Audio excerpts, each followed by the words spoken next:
Mənim həvəsim maşındır. Adrenalindən başqa mən yəni bununla yaşayan adamım. Mən yəni bu günündə də. Əlbəttə ki.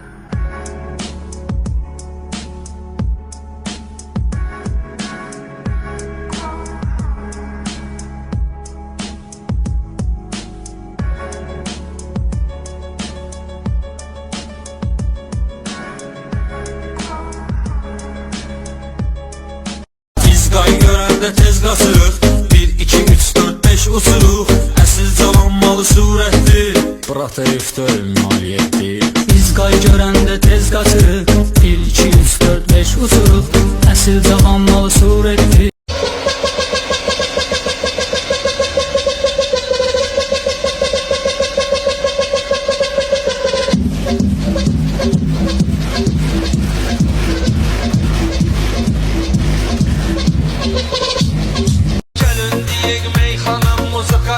Kessin beyimizin toy festival Süfrələrim vardı konfetin oldu Kesməyə saxladım qurbana toldu Onu bilicli elə gilən Səni kimi havası dəm Gündüzü qəm Gecəsi qəm Yox gönlümə özgələmirəm Yalqız qalır Sənsiz dünya Əlim çatmır Səsim yetmir Əsrət bitmir Nifrət bitmir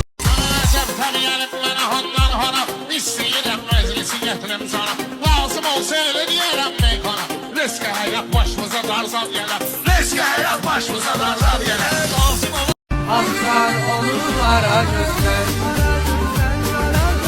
Derdime tek sara gözler